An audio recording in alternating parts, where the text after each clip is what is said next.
All right, Shalom. First and foremost, we give all praise, glory, and honor to the Most High and His only begotten Son, who we know and believe as Yahweh, Bahashim Yahweh Shai, Bahashim Ravakah Kodash. Double honors to all the apostles, great millstone that rule well and that taught me the truth. Peace, love, and blessings also to you sincere laborers out there, pushing the truth in all sincerity and faith and honesty. Right out there on the highways and byways, making your body a living sacrifice. And also blessings to you few sisters out there listening, learning, okay, and believing. I'm the field servant Kanak Lakum that you once again another lesson, and Lord's willing to the spirit and power of Yahweh Shemi Shai. This lesson is edifying. This is pretty much the brother here. He always posting a lot of videos, measured out of time diligently. He always posting a lot of videos having to do with prophecy. So this pretty much is just the downfall of America. All right, the further corrosion, all right, if you will, of America. All right, it says why the U.S. no longer builds the world's tallest skyscrapers, because that was a staple at one point about America. The biggest buildings, the biggest skyscrapers. Because you had a term called what it is, industrial revolution. Okay, it says the industrial revolution, now also known as the first industrial revolution, was the transition to new manufacturing process in Europe and United States. All right, to manufacture. All right, America manufactured things at one point in time. All right, mass production, assembly lines. Um, you know, Detroit. The Motor City, and so on and so forth. Where we actually manufactured things and made products here in America.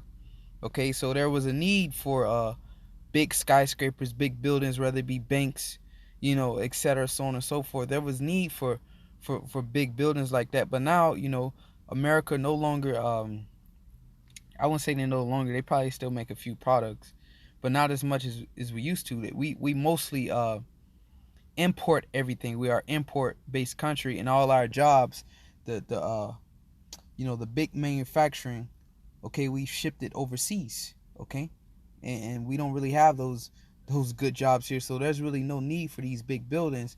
Hence, therefore, the further downfall of this place. Okay, so I'm gonna come back to this though, 'cause that's a good read right there. I'm gonna play this video all the way through.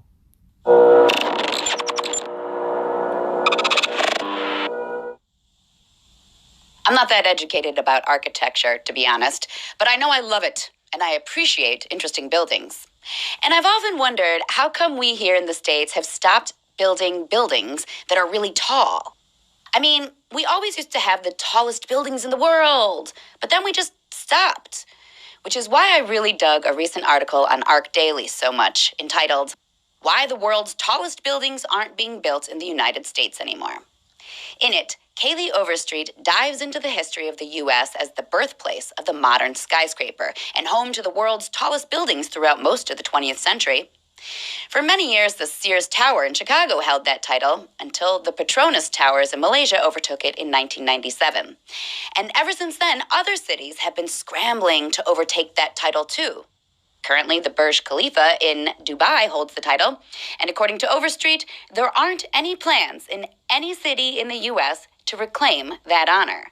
So why is that? So she gonna give you their reasons why they think, all right, but we know why the Heavenly Father is bringing this place down. Okay, as you saw, she said, that was a statement to have the biggest buildings, to be the greatest country. All right, that was a statement. To have the biggest buildings. By far, you would know, okay, that's the place to be. They got the biggest buildings, they got the biggest skyscrapers, but not no more. So you see other nations scrambling for that position because America has fallen, man. Okay, let's take that back a little bit. The Petronas Towers in Malaysia overtook it in 1997. And ever since then, other cities have been scrambling to overtake that title too. Currently, the Burj Khalifa in Dubai holds the title, and according to Overstreet, there aren't any plans in any city in the U.S. to reclaim. No plans, especially after this so-called pandemic. pandemic, scamdemic, the C word, COVID-19. All right, you know what that is. You know, especially that it says no plans. There's no plans to build any of these big skyscrapers because this place is finished, man. Okay, they made all their money and they're done. They don't mass produce anything anymore, man. All the jobs have been outsourced to other countries, and we just import everything. There's no need for these huge buildings. Okay, America is done, man. All right, and this is a sign. It says Industrial Revolution. I'll read it again. The Industrial Revolution, now also known as the First Industrial Revolution, was a transition to new manufacturing process in Europe and the United States. All right, in the period from about 1760 to sometime between 1820 and 1840, this transition included going from hand production methods to machines. Okay, because hand production methods, like when you look at vehicles, right? A lot of those vehicles, like for like Pagani or Koenigsegg, you know, those are like hypercars or supercars.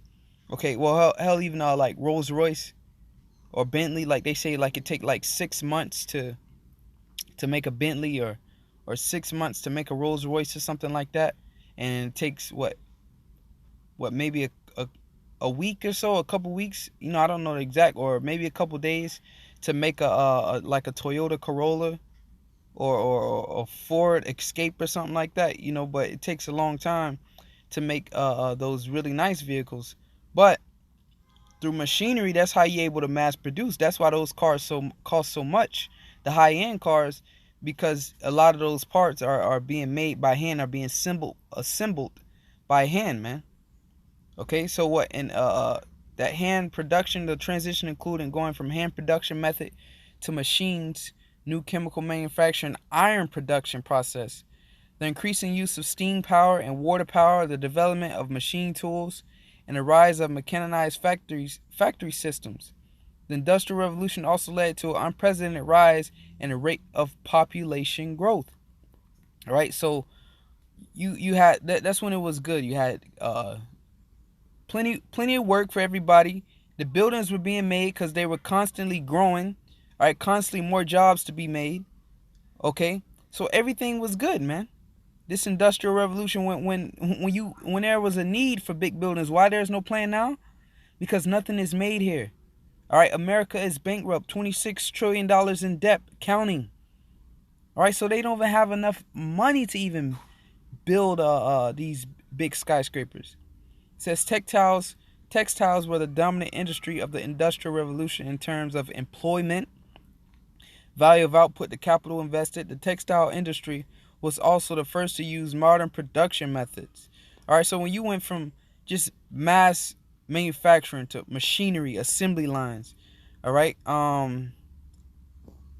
right here, and there was a second.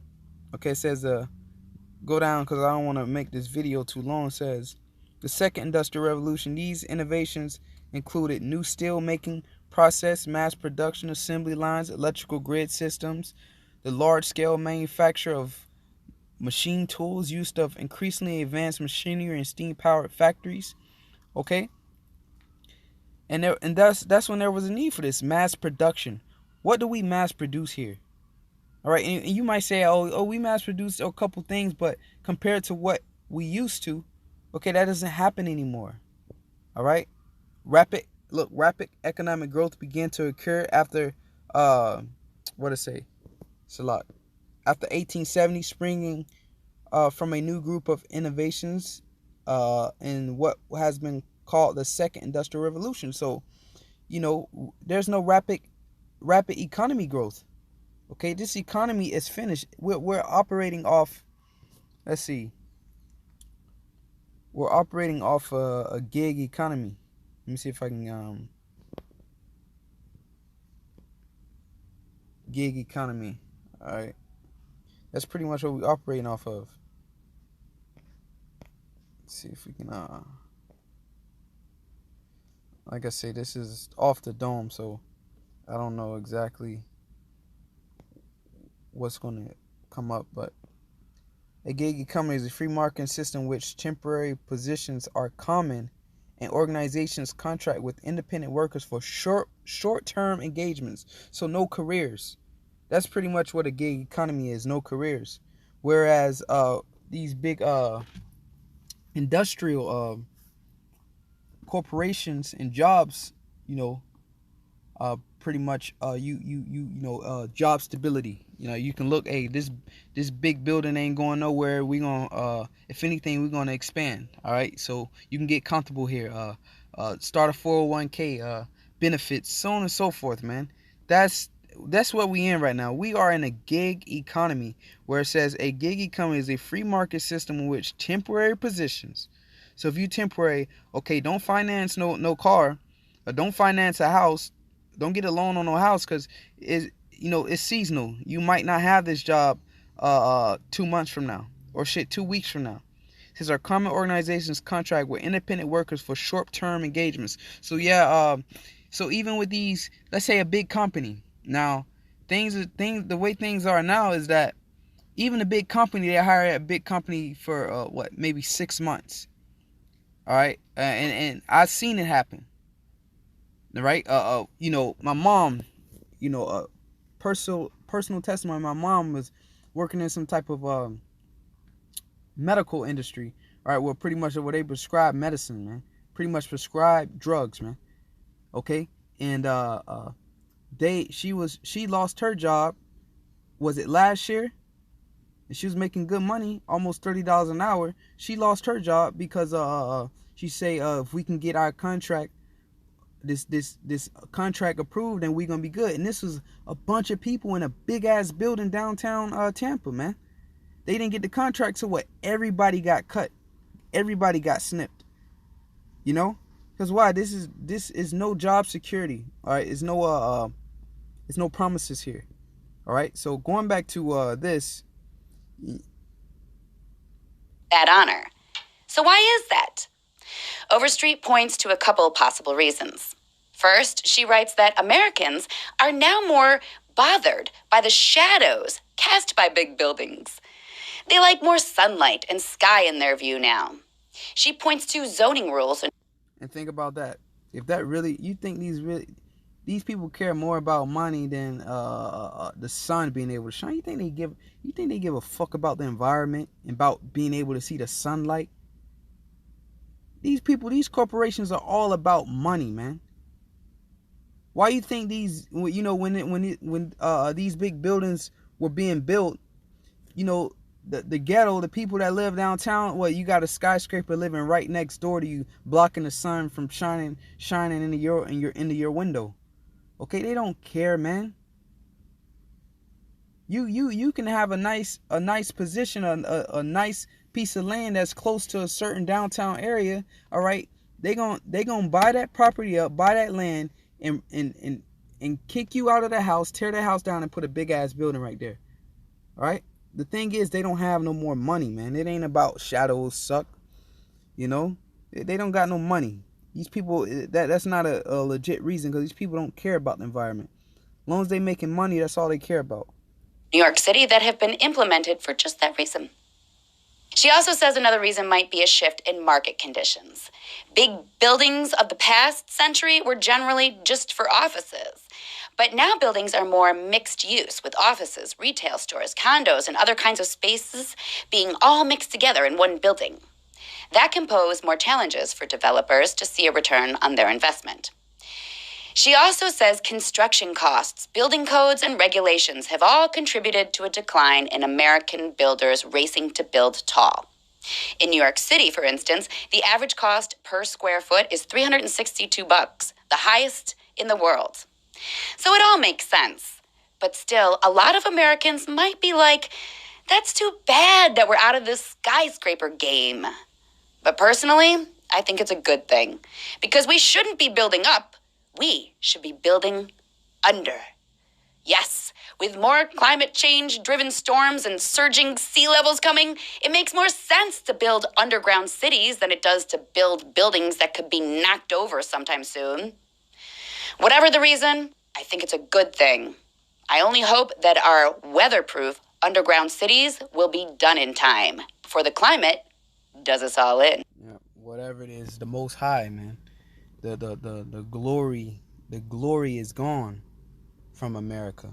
Okay, so this is and that's how you know that Esau is falling. Esau, Edom, so-called white man, is falling because that was his he took pride in tall buildings like that. That's right. This is the vision of Obadiah. Thus saith the Lord God concerning Edom. We have heard a rumor from the Lord, and an ambassador is sent among the heathen. Arise ye, let us rise up against her in battle. Behold, I have made thee small among the heathen. Thou art greatly despised. The pride of thy heart has deceived thee. Okay? Thou that dwellest in the clefts of the rock, whose habitation is high. All right? So that was America held that record for a minute. Whose habitation is high, that said in his heart, who shall bring me down to the ground? Okay? And that's Esau Edom, whose habitation is high, who shall bring me down to the ground? That's why they would build those big buildings back then to what? So they can look down on everybody. All right, to be in a because if you got the in war, if you're on higher ground, all right, it's hard for an invasion because you got higher ground. You're able to see the enemy and shoot arrows at them before they came in. You got the upper hand because you got the higher ground. That's why America had the greatest military, because why? They have so many aircraft carriers. They got air superiority. The person that pretty much rules the skies, they have control. They got air superiority. The person that has the higher ground. So the so-called white man, he no longer has the higher ground. Spiritually talking about these buildings, he doesn't have the higher ground no more. Okay. And the only reason why the Saudis in Dubai, they got the highest ground is because America. They got the highest building because America. All right, getting rich off America with the petrodollar. Okay, that's the only reason why they got so rich, because of America. America was a pawn to use, and now everybody, when they want to buy oil, they have to convert their money into the petrodollar, and Saudi Arabia is the #1 exporter of oil. So if you want to buy Saudi Arabian oil, all right, you got to convert your money into the U.S. dollar. So that's how the Saudis was able to get so rich, because of America. All right, so that's why they have the biggest skyscraper. All right, but let's get back into these scripts. All right, that's really all I wanted on that one. All right, whose habitation is high. All right, but you don't have that. You don't have that no more. So if you don't have that no more, then what does that mean? You're losing your power. You fall. Babylon is falling. Let me get one precept in Isaiah 13. I'm gonna get right to the point on this one. This talks about the downfall of America. But this is Isaiah 13:19. It says, "In Babylon, the glory of kingdoms." All right. Why was the glory? It had the biggest. It had the record for a long time for the biggest skyscrapers. Okay, the biggest buildings. All right, that was excellency. People come over here and see them buildings. Oh, that amazes people. And that goes back to, that's why America is Babylon, because why? In the beginning in the book of Genesis, what they did, they built that Tower of Babel all the way up. All right, so America, right, was the forefront of that. They were the ones that set that trend. Okay, that's why the scriptures say, the nations have drunken of her wine, therefore the nations are mad. Her philosophies, her doctrine, everybody wanted to be like America. Okay. Says, "In Babylon, the glory of kingdoms, the beauty of the Chaldees' excellency shall be as when God overthrew Sodom and Gomorrah." So we know the end of Sodom and Gomorrah was destroyed, and this is going to happen to all these buildings. America, from coast to coast, America is going to be totally burned up. The excellency, the glory of kingdoms. Okay, all the nations followed after them, because why? What it said, the building in Chicago, the Sears Tower. All right, it held that record for the longest. Okay, so what? All the other nations were scrambling for that position to have the tallest building. Now America doesn't have the power nor the finances to do so, because the Most High has brought this place very low. Okay. Let's see. Yep. Yep. Okay. So Jeremiah 51:7 says, "Babylon has been a golden cup, in the Lord's hand that made all the earth to drunken. And we can clearly see in that video that what everybody wanted to be like America. They drunk that philosophy. All right, you know. Dives into the history of the U.S. as the birthplace of the modern skyscraper. The birthplace of the modern skyscraper. Okay, then what happened after that? And home to the world's tallest buildings throughout most of the 20th century. For many years, the Sears Tower in Chicago held that title until the Petronas Towers in Malaysia overtook it in 1996. Malaysia, all right. So where did they get that idea from? All right, where did they, like they say, somebody's practicing bad habits. Who did you watch? Where did you get that bad habit from? You got it from somebody. You hung around somebody that was smoking, and then what? You picked up smoking. You picked up a bad habit. You followed after them. So what? These countries, all right, followed after America. They picked up those bad habits because we saw what happened in the book of Genesis. All right, when they did that. Let's get that real quick. This is Genesis 11. It says, and the whole earth was of one of one language and of one speech. And it came to pass as they journeyed from the east that they found a plain in the land of Shinar, and they dwelt there. And they said one to another, go, let us make a brick and burn them thoroughly. And they had brick for stone and slime they for mortar. And they said, go to, let us build a city and a tower whose top may reach unto heaven. And let us make us a name, lest we be scattered abroad upon the face of the whole earth. And the Lord came down to see the city and the tower which the children of men builded. And the Lord said, behold, the people is one, and they have all one language, and this they began to do, and now nothing will be restrained from them which they have imagined to do. Let us go down and there and confound their language, that they may not understand another speech. So the Lord scattered them abroad. All right, and they left off. It says, so the Lord scattered them abroad from thence upon the face of all the earth, and they left off to build a city. Okay, so they wanted to build a big city, a big building, to reach the heavens, man. And that's why we know America is Babylon. All right, let's go back to Jeremiah 51. Because America, what they fallen out to the same ways as these ancient civilizations, man. Babylon the Great, Sodom and Gomorrah. Okay, you know what was happening to Sodom and Gomorrah. That's why we know, this book is spiritual. Be like, America's not mentioned. America's mentioned throughout all the Bible. It's Babylon the Great, man. The mystery whore Babylon. It's Egypt. That's one of his names in the Bible. It's Sodom and Gomorrah. Okay? It's all these ancient civilizations. Why? Because America follows after them. So when it says, this is just one part to give you that understanding. Okay, it says, Babylon had been a golden cup in the Lord's hand. Why? Because the Lord set Babylon up and raised them up and gave them that power. Remember, the Lord ruleth in the kingdom of man. Daniel's the 4th chapter, 17th verse. The Lord ruleth in the kingdom of men. All right, so he set them up and gave them that power, and to build these buildings, to be that excellent city, right? The excellent nation, man. Okay, Babylon has been a golden cup in the Lord's hand that made all the earth drunken. So what? All the earth wanted to be like America, and we seen it right there. What was the birthplace of these big buildings? That's one way they have made the nations drink. It says the nations have drunken of her wine, therefore the nations are mad, because not only through their buildings, but through their philosophies, their ways of life.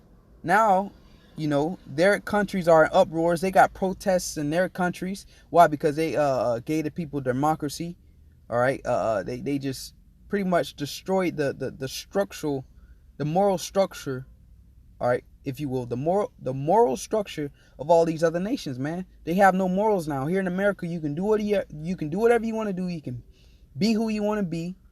You can be a freak or whatever you want to be, you can be that. So these other nations adopted that same type of moral structure, man. So what? Now they see that their countries are all jacked up, and they like, man, we should have stayed to the way we had things instead of following after and drinking of this wine, man, that philosophy, that way of life.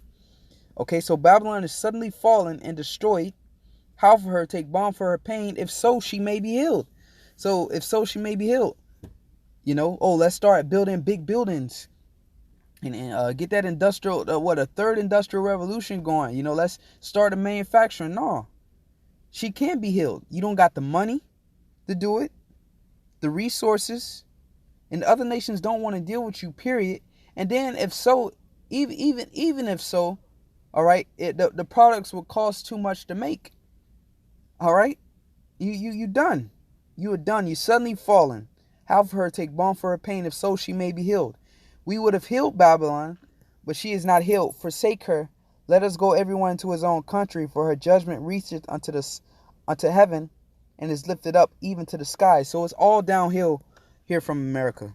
It's all downhill. And let's close out, not close out, but with a precept, but just show you furthermore show you, like Coca-Cola, right? That's another staple of America. That's like the American dream. We think about America, all right. You think about a refreshing drink. You got to think of Coke or Sprite, man. And if I'm not mistaken, I believe Sprite is a Coke product. Yeah, I think Sprite. Yeah, Sprite is a Coke product, if I'm not mistaken. But Coca-Cola is like that legendary.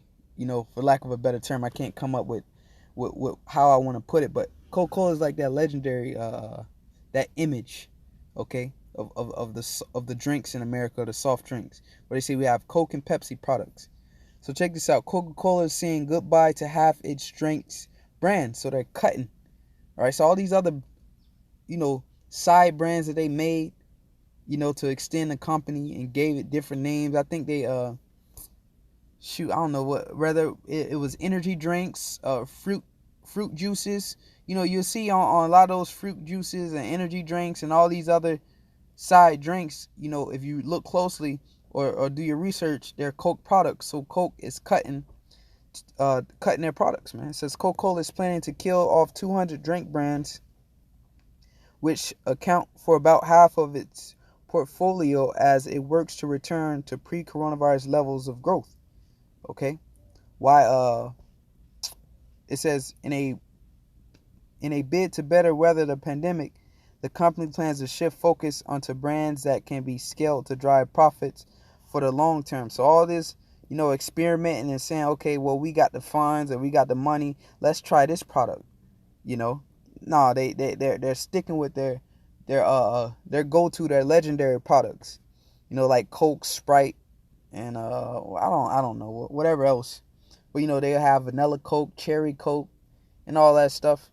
They're sticking more to their main brands, right? Like I said, I don't know all the Coke products because I don't drink Coke, so I don't really know. I think it says the streaming. Then the article is cut here. That's Satan, man. Let's see if I press read more, will it expand it? Nah, but okay, there we go. So streaming is taking place. Your streaming is taking place during a rough stretch for Coca-Cola and almost all companies that cater to social events. Half of Coca-Cola's sales come from stadiums. Exactly. So when you go to all those baseball games and all that stuff, that's why you see a lot of the times you see a legendary Coke or Pepsi products. Pepsi and Coke, they're two different companies, but you see a lot of Coke sponsored by Coke. And then shit, every time Christmas come by, you see Santa Claus drinking Coke, man. Okay, and those mainly for commercials and events, stadiums. Okay, but since the whole social distancing and the limited capacity within these stadiums, all right, they're not able to make that much money because why? You need heads and seats, man. If that makes sense, or you need asses and seats. You need them seats filled. It says movie theaters and other places where people gather in large numbers, okay? Every time you go to movie theaters, they got all the soft drinks. Those are usually Coke products or Pepsi products. It says venues that have been closed in an attempt to curb the spread of COVID-19. All right. So as it reshapes its portfolio, the company expects to offer approximately 200 master brands while phasing out some products. Okay, so they got to cut products. All right. Because the business is low due to this COVID. So this whole COVID-19 thing, all right, is ruining this country, and that's all by design. So this video's been about 30 minutes long. I usually don't make my videos that long, but Lord's will, this is edifying. Spirit took a little longer than it usually does, and that's fine. But with that, Lord willing, you edify. Until next time, let's see. Shalom.